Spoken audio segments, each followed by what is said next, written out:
What's more contested, the Battle of Ontario or the SDPN Bracket Challenge for the playoffs? Ooh. What could it be? Over 3,000 people have already signed up. Why haven't you? You can actually sign up right now in the link in the description.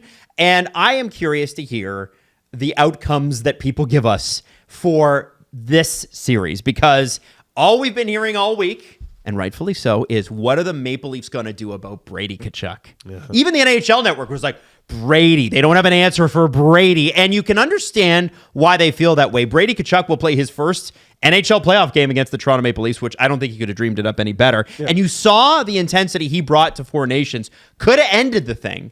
Didn't happen that way, but Brady is out for revenge. Oh, he's out for revenge, but you're forgetting that this is first-round playoff officiating. So it's not quite the same as deep playoff officiating. Oh, do they love a coincidental minor? So, like, if Brady gives you an opportunity to pull him off the ice, you allow him to. Okay. You take it. He's probably going to be smarter than that. It's not like he spent the whole Four Nation face-off in the box. I think the Sens have a lot of toughness, and he's the biggest part of it. I think the Leafs have a lot more than they get credit for. It's going to be a war.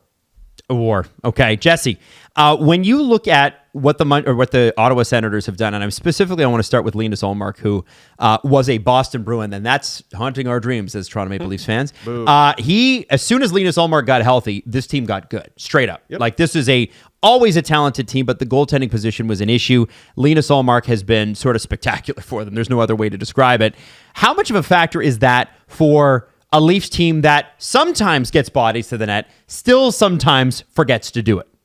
Yeah, the goaltending thing in Ottawa seemed to be the X factor every single season, where it was like, hey, if we just got better goaltending, we could be in the playoffs. And this season, they got solid goaltending, and they played a lot better defense too. But I feel like the goaltending matchup against this is anything. If it's anything, it's equal.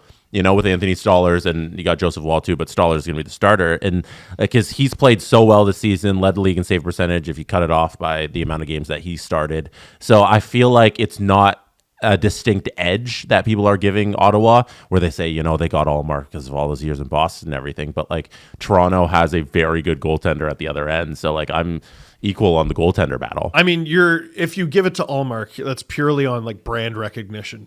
Right? It's disrespectful to Stolarz, but you have to give Ullmark his props.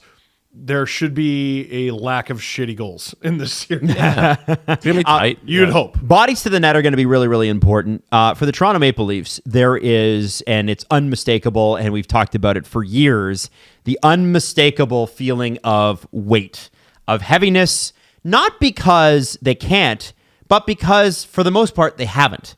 How much do you think expectations will weigh on guys like Matthews, Marner, Nylander, Tavares? Or do you think now they're a little past it? I think they're a little past it. Obviously, they beat Tampa in that series, and then the two series they've lost since then, second round of Florida, first round of Boston. I just think they straight up weren't the better team.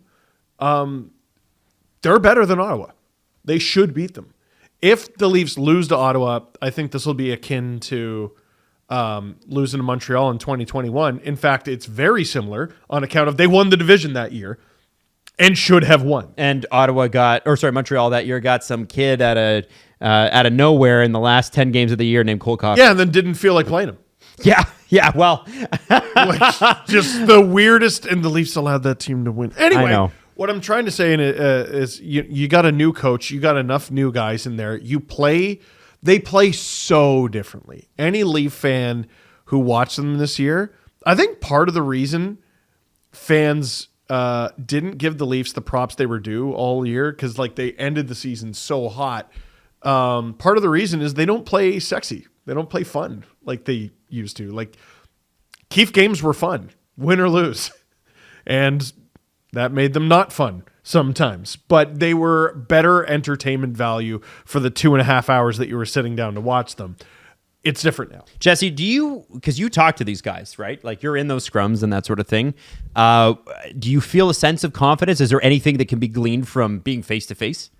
Yeah, there's not, like, it's not the same Leafs of last year, and I don't like the narrative going into this playoffs where people aren't giving the team the credit for not being the Leafs of old. Like, they are a completely different team, and like it starts with Berube down, the mentality that they have this season where things are calm, nobody's really worried. It's not a big media storm down there where we're asking tough questions and things are heated because we gotta know from Austin, like, what are you gonna do about this losing streak or anything like that, because there hasn't been that this season. It's been really steady. They've been one of the best teams in the league. I think they have the second best points percentage since February 1st in the entire league, so they've been right up there, almost the best team in the second half. So like, there's not a lot of trouble going on, and because of all that, people aren't talking about the team because people only like to make a big deal about the Leafs when they're failing. And this team is just good right now, and they shouldn't lose this series. And so I guess then we have to have the conversation because, yeah, this team is better. Yep. I know Sens fans are going to be mad about that, but on paper, they should be much better. Can Matthews, Marner, and Nylander get past this mental hurdle? I honestly think they do. Marner has had his best season as a Leaf, which I think all of us predicted, and it came true. Nylander is usually very dependable in the playoffs. He's had And second in league in goals this year. second in league in goals. Matthews, by the way, down season, obviously, in terms of goal scoring. In terms of points, I just checked. He was on. He got points at a 95.4 point pace. Kyle Connor finished 7th in the league in scoring with 97. Jack Eichel finished 8th with 94. Right? So you sandwich Matthews between the two. If things are healthy in what is decidedly a down year for him, he's playing great. Like, Nyes is playing great. The Leafs were not hot at the right time heading into the playoffs. They were not playing good hockey heading in. Last year. They look great. And I mean, we say this every year. If they're not able to get it done against the Senators, what are we doing? Hamster Huey and the Gooey Kablooey. Get rid of it. Get rid of all of it. That is, you couldn't possibly need another year to show you this team can't get it done.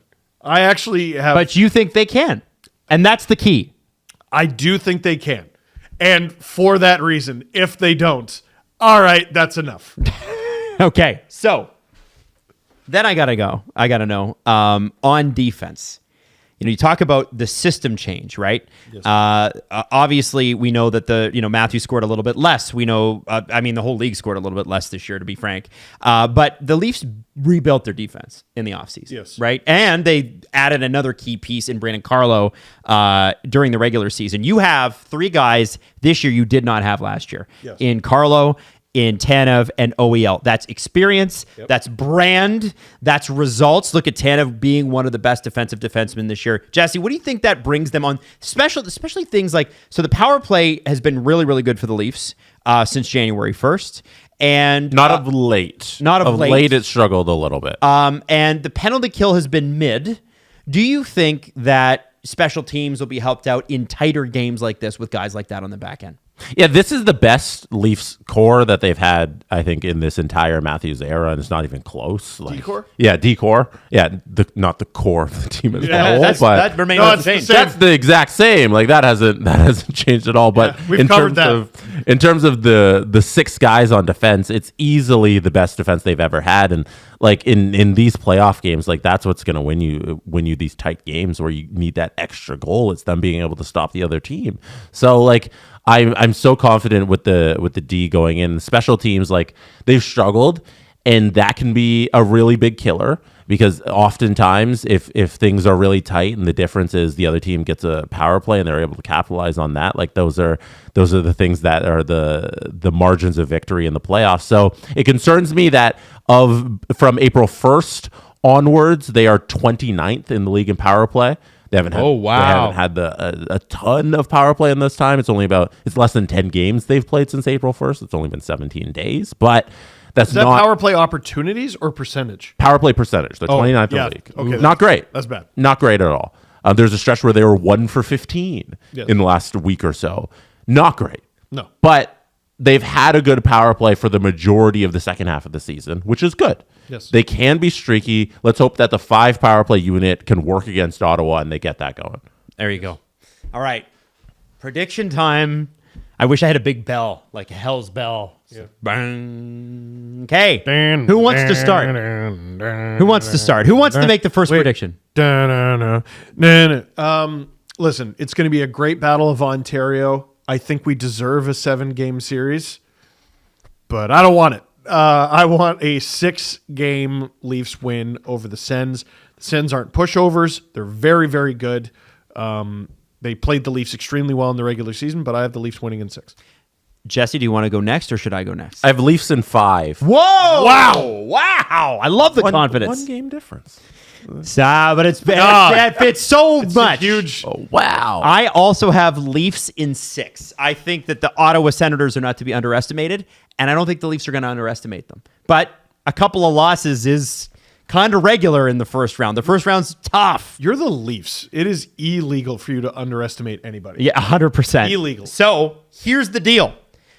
We want you to sign up for our bracket challenge. It is open until the Leafs-Ottawa game starts 7 o'clock Sunday night. So that means you actually can adjust your picks through the first few games, which is, Saturday night is when the actual playoffs start. Pretty soon. Not if you submit your bracket. Keep it as a draft if you want to do that. Yeah, there you go. Yeah. There you go. But Yeah. the points will go up and up and up as the rounds go on, and obviously you'll be able to look in and peek at Jesse's bracket, my bracket, Drew's bracket, everybody's bracket. Steve's bracket. I'm going to go and I'm also want to ask you what your predictions are and why in the comments section. Sorry, I forgot my place there. And holy smokes, first time we get a Battle of Ontario in over 20 years. Are you ready?